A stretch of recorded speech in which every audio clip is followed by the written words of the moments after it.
하나님 말씀 갈라디아서 1장 1절에서 5절까지 말씀입니다. 하나님의 말씀 갈라디아서 1장 1절에서 5절까지 우리 다 같이 합독합니다. 사람들에게서 난 것도 아니요 사람으로 말미암은 것도 아니요 오직 예수 그리스도와 그를 죽은 자 가운데서 살리신 하나님 아버지로 말미암아 사도된 바울은 함께 있는 모든 형제와 더불어 갈라디아 여러 교회들에게 우리 하나님 아버지와 주 예수 그리스도로부터 은혜와 평강이 있기를 원하노라. 그리스도께서 하나님 곧 우리 아버지의 뜻을 따라 이 악한 세대에서 우리를 건지시려고 우리 죄를 대속하기 위하여 자기 몸을 주셨으니 영광이 그에게 세세토록 있을지어다. 아멘. 기도하겠습니다. 아버지 하나님, 오늘도 주의 말씀을 대합니다. 갈라디아서 주님의 말씀을 통하여서 우리가 이 땅을 살아갈 때에 하나님의 은혜와 또 하나님의 평강 가운데 살게 하시고 우리의 삶의 궁극적인 목적과 방향성이 하나님의 영광을 드러내는 삶을 위하여 살아가는 모든 성도가 될 수 있도록 아버지여 도와주시옵소서. 감사드리며 살아계신 예수 그리스도의 이름으로 기도합니다. 아멘. 오늘부터 주의 말씀 갈라디아서 말씀으로 같이 은혜를 나누고자 합니다. 갈라디아서 말씀을 통하여서 우리의 삶 속에 동행하시고 우리의 삶을 평안으로 이끄시는 하나님 아버지의 은혜와 또 그 대속의 은혜를 통하여서 우리가 이 땅을 담대하게 또 당당하게 살아낼 수 있는 그런 원동력이 바로 하나님의 은혜라는 것을 깨닫고 우리의 행위와 율법과 세상의 가치관에 따라 살아가는 것이 아니라 오직 하나님의 말씀만을 붙들고 하나님께서 주시는 참된 평화와 기쁨 가운데 살아가시기를 예수 그리스도의 이름으로 간절히 축원합니다. 오늘 말씀을 보면 바울 사도가 자신의 사도권에 대해서 첫 서두에 인사하면서 이야기하고 있습니다. 1절 말씀을 보면 사람들에게서 난 것도 아니요 사람으로 말미암은 것도 아니다 라고 이야기하고 있습니다. 사도 바울의 사도권에 대해서 당시에 논쟁이 있었습니다. 정말 이 바울이라는 사람이 사도라는 직분을 가질 수 있을 만한 그러한 사명을 하나님께 받은 자인가? 그러한 논쟁 가운데 바울이 어찌 보면 변론하는 입장에서 이 갈라디아서를 기록하고 있습니다.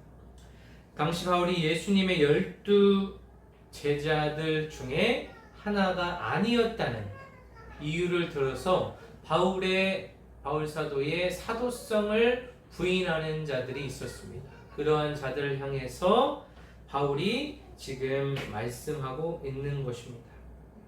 당시에 바울의 사도성을 부인하는 자들, 그러한 자들은 유대주의를 고수하고 율법주의를 고수하던 거짓 선생들, 거짓 교사들이었습니다. 그래서 이 거짓 교사들이 당시 갈라디아 교인들을 심각하게 자신들의 이단 사상으로 미혹하고 교회를 분열시키고 와해시키는 그런 역할을 이 거짓 선지자들이 하면서 바울의 사도성에도 의문을 품게 만들었다는 것이죠. 하지만 바울은 실제로 예수님의 12 제자처럼 예수님과 같이 먹고 자고 하면서 같이 사역을 했던 사람은 아닙니다. 아니지만 다메섹 도상에서 부활하신 예수님의 현현을 체험하고 성령을 체험했습니다. 그래서 그 가운데 이방인의 사도로서의 소명을 받은 자가 바로 바울 사도라는 것이죠.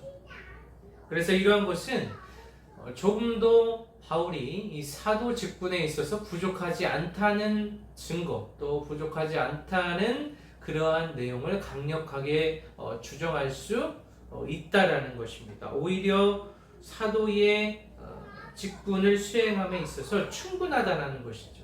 왜냐하면 이어지는 구절에서 오직 예수 그리스도와 그를 죽은 자 가운데서 살리신 하나님 아버지로 말미암았다라고 기록하고 있습니다.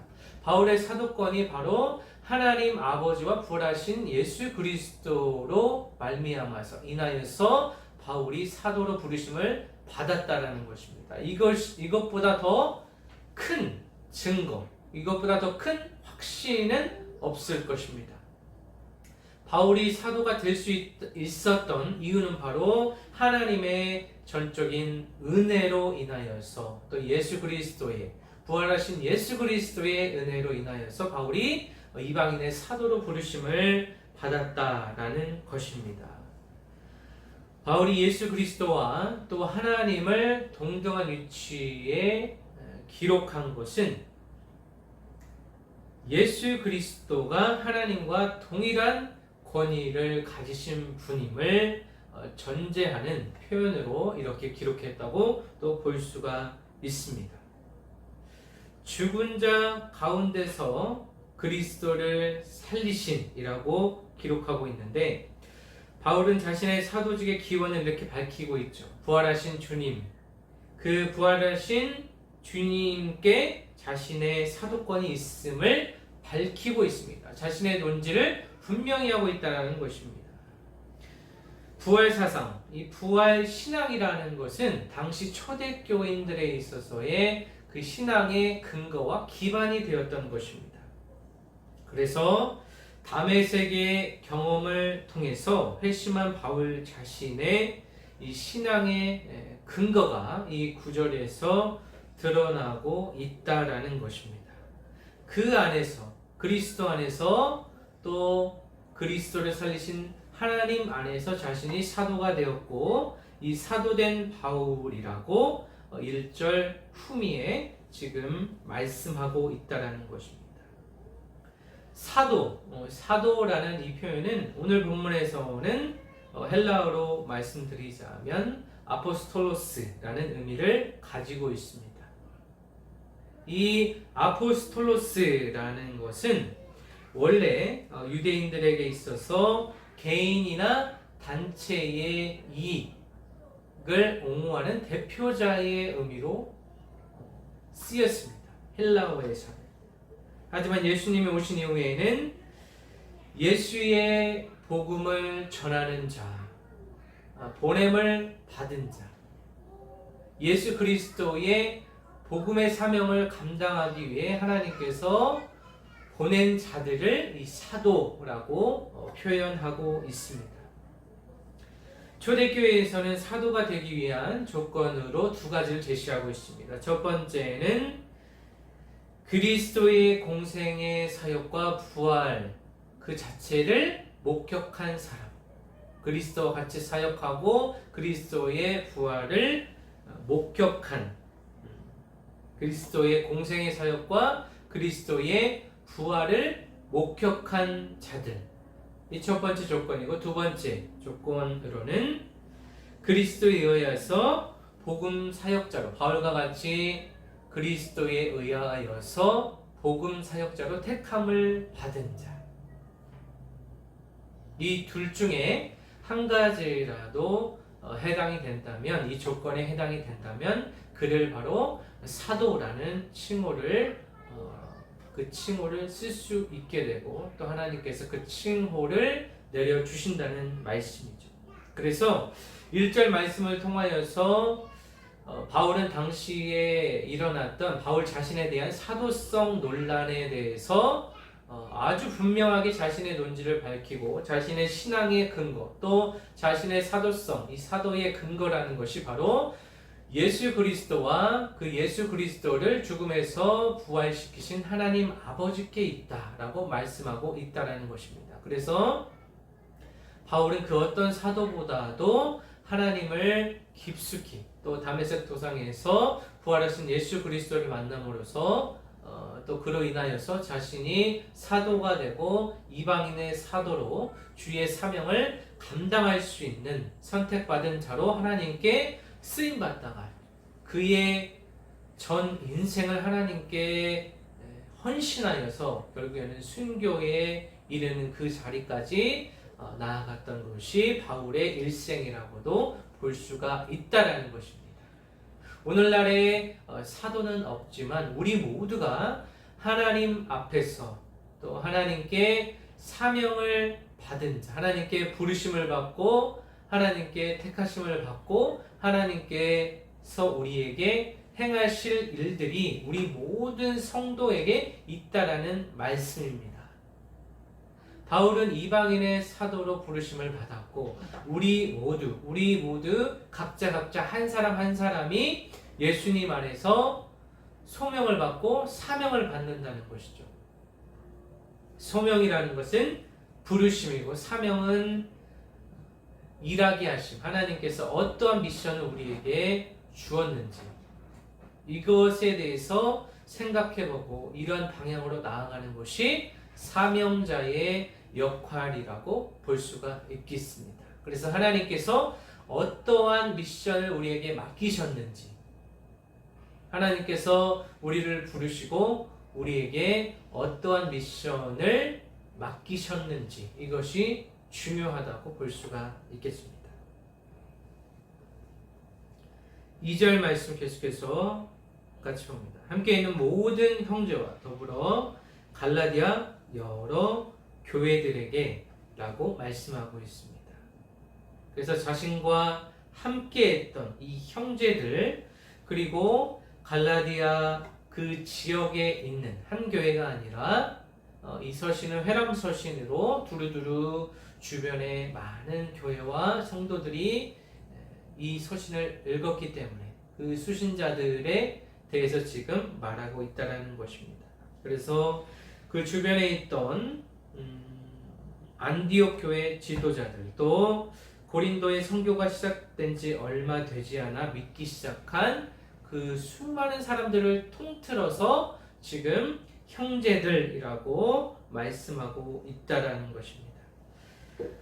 또 여기서 보면 갈라디아 여러 교회들에게 라고 말씀하고 있습니다.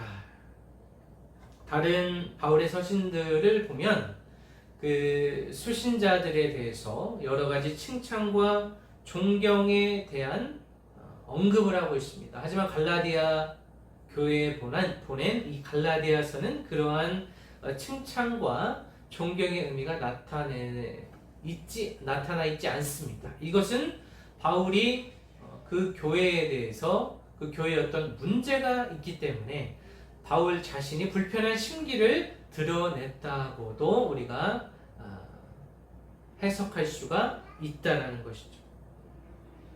그러나 분명한 것은 바울이 1차 전도 여행을 할 때 분명히 복음을 전한 교회이고 또 복음의 진리를 바울이 전파한 그 교회에 이단 사상과 거짓 교사들의 미혹이 있었다라는 것입니다.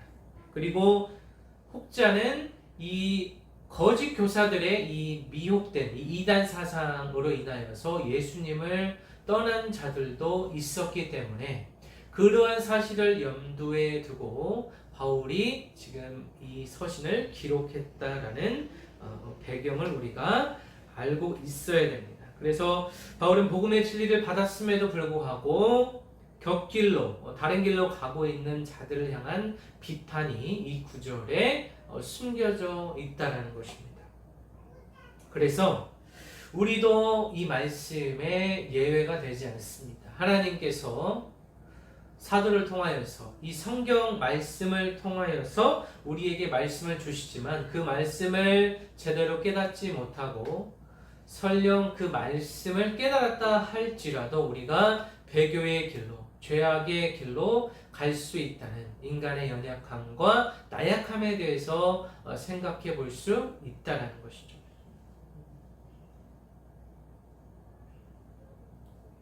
(3절) 말씀 계속해서 보면 우리 하나님 아버지와 주 예수 그리스도부터 은혜와 평강이 있기를 원하노라 라고 말씀하고 있습니다. 그래서 그 교회들에게 하나님 아버지와 주 예수 그리스도라고 말씀하고 있습니다. 바울은 하나님에 대하여서 아버지라고 부르고 있습니다. 파트로스라고 부르고 있고, 예수 그리스도에 대해서는 주라는 큐리오스라는 표현을 쓰고 있습니다. 이 두 칭호, 아버지라는 파트로스와 이 주라는 큐리오스라는 두 칭호는 사도 바울의 신앙을 대변하고 있습니다. 하나님께서 우리의 아버지, 창조의 아버지가 되시고 또 우리 삶의 모든 주재권, 큐리오스가 되신다. 우리의 모든 소유와 내 모든 인생의 주인 되시는 하나님, 그 그리스도를 표현하는 것이 이 파트로스와 큐리오스라는 것입니다. 그래서 이 두 칭호는 사도 바울의 신앙이고 곧 초대교회 신앙임을 암시하고 있습니다. 초대교회의 신앙이 이 아버지와 주라는 표현으로 이 말로 함축되어 있다는 것입니다. 주에 해당하는 헬라어 원문은 바로 이 큐리오스인데, 이 큐리오스는 히브리어로 표현하자면 아도나이, 우리가 한 번쯤은 들어봤던 아도나이라는 표현과 같은 의미를 가지고 있습니다. 70인역이라고 하는 현존하는 구약성경 번역판 중에 가장 오래된 그곳에는 야훼를 읽을 때 같은 의미로 사용하고 있습니다.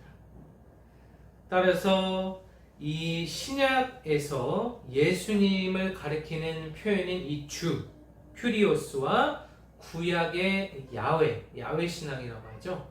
그래서 구약의 야훼 신앙과 또 신약의 큐리오스 신앙, 이 신앙은 예수 그리스도가 곧 하나님이 되신다라는 의미를 내포하고 있습니다. 우리가 구약의 하나님을 말하는 야훼와 또 신약에서 예수님을 표현하는 큐리오스가 같은 의미이기 때문에 야훼, 아도나이, 큐리오스가 같은 의미로 사용되었기 때문에 예수 그리스도가 곧 하나님이시다라는 사실을 이 말씀에 지금 의도적으로 바울이 신앙 고백으로 표현하고 있다라는 것이죠. 그래서 초대교인들은 예수님을 주로 섬김으로써 그 예수님을 유일한 믿음의 대상이라고 생각하고 또 그들의 기도를 응답하시는 하나님이라고 생각했다라는 것입니다. 그들의 신앙 고백이라는 것입니다. 그 다음 구절에 보면 은혜와 평강이라는 말씀이 있습니다. 이 은혜는 헬라어로 카리스라는 의미입니다. 이 카리스는 죄로 인해서 더러워진 인간들에게 하나님께서 그 죄를 씻어주시고 또 씻어주신 이후에 죄의 문제를 해결해 주신 이후에 그들에게 거저 주시는 하나님의 선물이라는 표현으로 이 카리스를 사용하고 있습니다.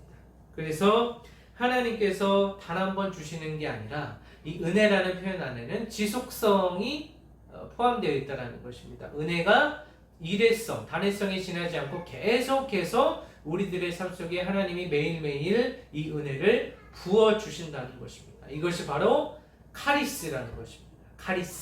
카리스는 단회성이 아니라 하나님의 은혜는 단회적으로 벌어지는 것이 아니라 그 사건이 아니라 우리의 삶 속에 매일매일 새롭게 우리에게 주어지는 하나님의 은혜라고 볼 수가 있다는 것입니다. 평강이라는 단어는 에이레네, 히브리어로는 우리가 익히 들어 알고 있는 샬롬이라는 표현입니다. 이 에이레네는 평안을 의미하죠. 이 평안은 어떠한 평안이냐면 그리스도와 이 하나님과 인간 사이의 관계가 완전히 회복되었을 때 주어지는 내적인 평안이라고 볼 수가 있습니다. 관계성을 나타내죠. 하나님과의 친밀하고 이 밀접하고 가깝고 동일에 가까운, 거의 합치에 가까운 이 상태를 나타낼 때 그때에 주어지는 하나님의 평안, 내적인 평안을 바로 에이렌의 평강이라고 표현할 수 있겠습니다. 그래서 하나님과 죄인 사이에 그 막혀진 담이 완전히 허물어졌을 때의 평화를 나타내는 것이 바로 이 평강이라는 단어 에이레네라는 것입니다. 그래서 3절 말씀에 굉장히 중요한데 하나님의 정체성, 예수 그리스도의 정체성이 분명히 들어가 있습니다. 하나님께서 어떠한 분이시냐? 우리의 아버지 되시고 우리의 주인 되신다라는 것입니다. 예수 그리스도가 우리의 주인과 구세주로서 우리 삶 속에 역사하고 계신다는 것이고, 이것을 믿는 자들, 이것을 신앙 고백으로 자신의 믿음으로 믿고 살아가는 자들에게는 하나님께서 날마다 은혜를 주시고 날마다 내적인 평화가 우리 마음속에, 다시 말해서 참된 이 기쁨의 영역, 쾌락이 아니라 세상에서 얻어지는 잠시 잠깐 지나가는 쾌락이 아니라 영원히 지속되는 영원한 평화를 우리 삶 속에 허락하여 주신다라는 것입니다. 4절 말씀 보겠습니다.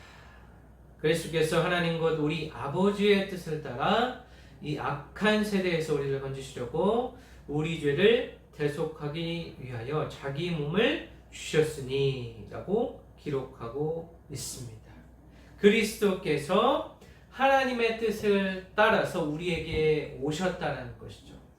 그리스도께서 하나님의 뜻을 따라 말씀이신 그분이 육신을 입고 이 지상에 내려오셔서 지상 사역을 하시고 이제는 하나님의 보좌 우편에 또 성령님을 보내주신다고 약속하셔서 그 성령이 우리 안에 내주하고 계시고 우리에게 세밀한 음성으로 우리 삶을 인도해 주신다는 것입니다. 그리스도가 오신 목적이 바로 이 악한 세대, 이 악한 세대에서 우리를 건지시기 위해서 이 땅에 오셨다는 것입니다. 이 세대라는 말은 아이온이라는 말인데 현재와 미래, 현재적 시점과 미래 시점을 아우르는 표현입니다. 원래는 그러한 표현인데 오늘 본문에서 이 악한 세대라는 것은 다가오는 세대, 미래의 세대를 얘기합니다. 즉 영원한 축복의 세대와 대조를 이루는 이 세대를 의미합니다. 이 악한 세대와 다가오는 축복의 세대를 대조하는 표현으로 지금 말씀하고 있다라는 것입니다. 유대인들은 메시아가 아직도 오실 것이다 라고 생각하고 있습니다. 유대인들은 예수님을 메시아라, 그리스도라고 생각하지 않고 당시 사상에서는 메시아의 오심을 기준으로 이전 세대와 메시아의 오심을 기준으로 이후 세대로 이전 세대와 이후 세대를 구분하고 있습니다. 그래서 메시아의 오심을 기준으로 이전 세대를 이 세대라고 칭하고 또 메시아가 도래한 이후의 시대를 올 세대라고 표현하고 있습니다. 그래서 이 세대에 대한 이 신약의 개념은 구약에서 유래되었다고 볼 수가 있다라는 것입니다. 그래서 바울은 본절에서 이러한 맥락을 염두에 두고 이 세대를 언급하면서 이 세대가 어떠한 세대인가를 이 악한 이라는 형용사를 덧붙여서 이 세대가 어떠한 특성을 갖고 있는지에 대해서 아주 간결하게 표현하고 있다라는 것입니다. 이 세대가 악하기 때문에 자기 몸을, 예수 그리스도의 몸을 들이셔서 희생시키셔서 우리를 구원으로 인도하시는 분이 바로 예수 그리스도라는 말씀입니다. 바울은 당시에 복음의 진리를 희석하고 복음을 와해시키고 또 복음의 말씀에 대해서 미혹시키는 이 거짓 선지자들, 이단 사상을 가진 자들에 대해서 그리스도의 죽음을 제시하고 있다는 것입니다. 이 율법주의자들, 유대주의자들을 향하여서 그리스도의 죽음을 제시하면서 그리스도가 죽음에 지나지 않고 이제는 부활하셨다. 이 부활 신앙을 강조하고 있다라는 것입니다. 그래서 그리스도와 그리스도의 죽으심과 부활 이외에 그 어떤 것도 구원에 이르게 할 수 없다라는 것입니다. 그래서 예수 그리스도의 죽으심과 부활을 거부하는 자들은 하나님의 계획과 하나님을 거부하는 자들이고 그리스도를 보내신 하나님의 뜻을 거역한다는 의미로 해석할 수가 있다는 것입니다. 당시 사람들이 율법지상주의, 율법주의로 인하여서 예수의 가르침을 무시하고 예수 그리스도의 죽음을 무시하는 행위, 소위 가연설이라는 그 어떤 가설을 통하여서 예수님은 실제로 하나님의 형상을 입어서 이 땅에 오신 분이 아니라 잠깐 환상같이 죽으신 것이다. 실제 하나님 대신 예수님이 죽으신 것이 아니라 그냥 껍데기만이 그 육신의 껍데기만 죽으심을 당했다라는 소위 이단 사상들이 있었다라는 것입니다. 그 이단 사상을 배격하기 위하여서 이제 바울이 이러한 서신을 기록하고 오늘날 우리에게도 이러한 말씀이 전해졌다는 것이죠. 그래서 이 4절 말씀을 보면 예수 그리스도께서 이 땅에 오신 목적을 제대로 알지 못하는 사람들이 당시에도 있었지만 오늘날에도 있음을 암시하고 있습니다. 그래서 예수 그리스도에 대해서 오해하고 그분의 말씀을 곡해하는 자들이 많이 있다라는 것입니다. 당시에도 마찬가지고 오늘날에도 마찬가지고 또 오늘날에는 심지어 자신이 메시아다, 자신이 예수다라는 수많은 교주들, 소위 자칭 예수라는 자들이 이 땅에도 있다는 것입니다. 하나님의 말씀을 받고 자신이 성령의 대언자로 이 땅에 예수로 메시아로 이 땅에 왔다라는 거짓 선지자들이 오늘날에도 성행하고 있습니다. 마지막 말씀, 영광이 그에게 세세토록 있을지어다. 아멘이라고 기록하고 있습니다. 바울의 십자가 위에서 우리의 죄를 위하여 죽으신 예수님께 모든 영광을 돌리고 있습니다.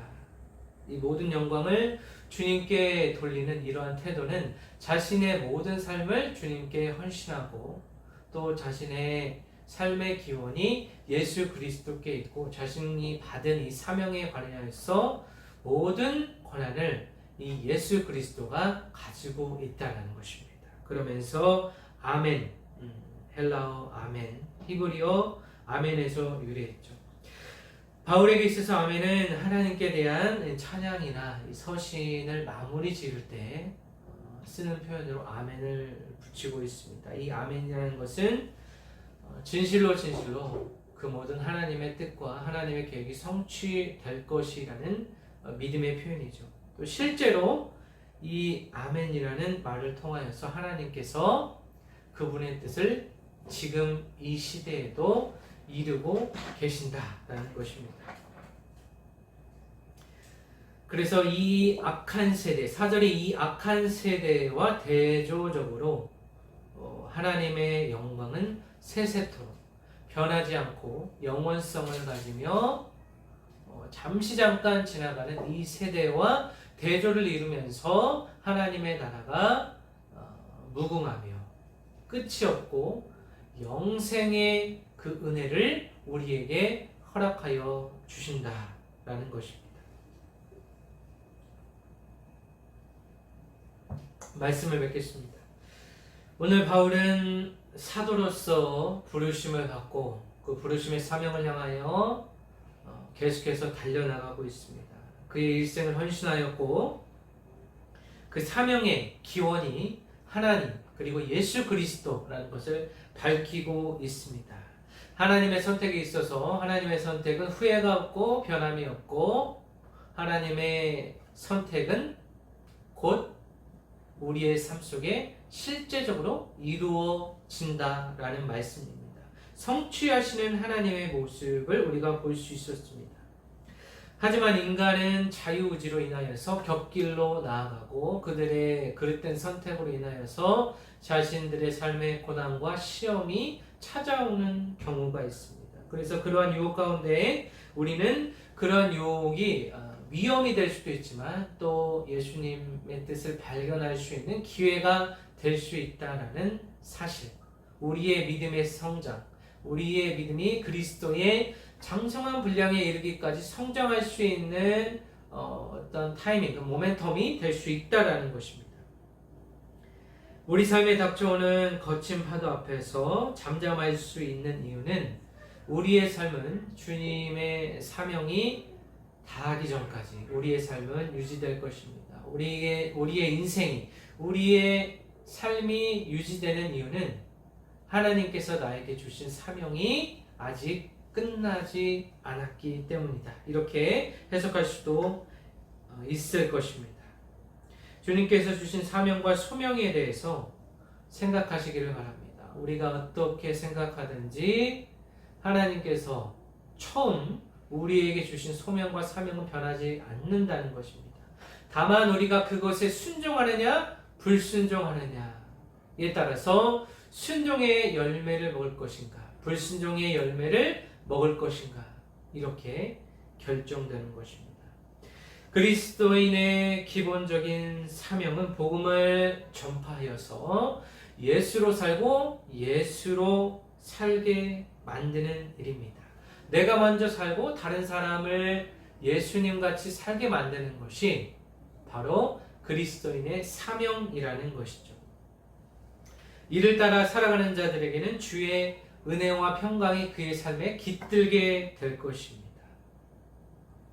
이 세대는 속히 지나가지만 이 악한 세대는 빠르게 지나가지만 유수와 같이 흘러가지만 하나님의 나라는 영원하며 그 모든 영광은 하나님께 돌아갈 것이라는 불변의 사실을 반드시 우리는 기억하고 깨달아야 될 줄로 믿습니다. 이 세대에 소망을 두지 말아야 될 이유가 되는 것입니다. 잠깐 스쳐 지나가는 인생에서 진정으로 의지하고 소망을 품어야 될 곳이 어디인가를 반드시 기억하고 정확히 아는 것이야말로 이 세상을 살아가는 참된 지혜가 아닐까 싶습니다. 이 시대에는 불안과 두려움으로 인하여서 각종 공황장애, 우울증으로 인하여서 자살을 하며 자신의 삶을 포기하고 절망의 길로 걸어가는 수많은 영혼들이 있습니다. 하지만 이것은 하나님의 뜻이 아니죠. 하나님의 뜻은 그 모든 자들이 예수 그리스도를 정확히 알고 예수 그리스도를 분명히 체험하고 성령을 체험하여서 성령의 인도하심 가운데 하나님의 말씀이 기준되어서 살아가는 것이 하나님의 뜻이라고 볼 수가 있겠습니다. 또 하나님의 자녀로 살아가는 자들은 주변의 모든 사람을 주님께 인도해야 된다는 일종의 부담감, 영적인 부담감이 있고 또 사명이 있음을 기억해야 될 것입니다. 지상 대명령을 기억하면서 우리는 예수 그리스도를 전하고 그들에게 침례를 이제 주의 사자를 통하여서 허락하고 주의 말씀을 가르치고 전파하며 온 세상이 하나님의 나라가 될 때까지 우리의 인생을 헌신해야 될 필요성이 있다는 것입니다. 이것은 강압이나 강요가 아니고 하나님께서 주어주시는 전적인 은혜와 평강에 의하여서 이러한 일들이 허락되어지는 것입니다. 또 이러한 일들이 성취되어 가는 것입니다.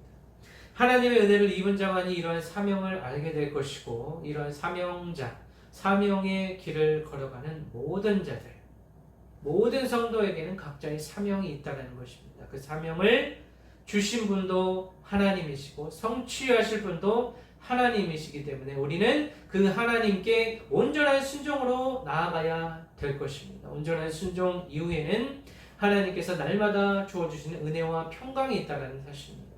세상은 알지 못하고 세상의 가치관과 기준으로 인하여서 물질을 세상의 가장 큰 우선순위로 두고 살아가는 자들에게 자신의 쾌락과 자신의 자아성취의 욕구만을 쫓아서 살아가는 사람들에게는 절대로 허락되지 않은 하나님의 은혜와 평강이 있다라는 것입니다. 그 말씀, 예수 그리스도의 말씀을 순종하며 살아가는 자들에게만 하나님께서 주어주시는 은혜와 평강이 있다는 사실을 반드시 기억하고 우리의 삶의 지향점이 바로 이곳을 향하여 나아가야 될 것이라는 것을 분명히 기억하시고 그대로 하나님의 말씀이 이루어질 줄로 믿습니다. 하나님의 은혜를 입은 자만이, 하나님의 은혜를 입은 자만이 진정한 평안을 누릴 수 있다는 것을 기억하시기를 바랍니다. 세상의 쾌락, 자신의 자아성취의 욕구, 자신의 물질을 자랑하며 끊임없이 소유하고자 하는 이 소유욕, 무력을 저버리시고 무력을 죽이시고 나는 죽고 예수님으로 살아가는 예수 그리스도의 하나님의 자녀가 되시기를 간절히 축원합니다. 그래야 해서 날마다 새롭게 허락하시는 하나님의 은혜와 평강으로 이 세상, 이 거친 세상을 담대하고 당당하게 또 날마다 성령의 인도하심 따라 살아가시는 예수 그리스도의 진리의 모든 공동체가 되시기를 예수 그리스도의 이름으로 간절히 축원합니다. 기도하겠습니다. 하나님 아버지, 부족한 종의 말씀을 전했습니다. 이 땅을 살아가면서 우리가 어느 곳을 바라보며 어느 곳을 향하여 걸어가는지 모르겠습니다. 성령께서 이 시간 임하셔서 진리의 모든 공동체가 하나님의 은혜와 평강 가운데 살아갈 수 있도록 아버지 하나님, 그들의 눈을 열어주시고 그들의 귀를 여셔서 하나님의 말씀으로 충만하여져서 이 땅을 살아가는데 조금 더 부족함이 없도록 날마다 하나님의 은혜와 평강 가운데 살아갈 수 있도록 이 시간 주여 주의 은혜를 허락하여 주시옵소서. 그들의 모든 가정과 그들의 모든 자녀와 그들의 모든 삶의 터전 위에 하나님의 성령이 함께 계셔서 하나님께서 주시는 은혜와 평강 가운데 살아갈 수 있도록 아버지여 그들의 삶의 모든 자리에 역사하여 주시기를 원합니다. 감사드리며 살아계신 예수 그리스도의 이름으로 기도합니다. 아멘.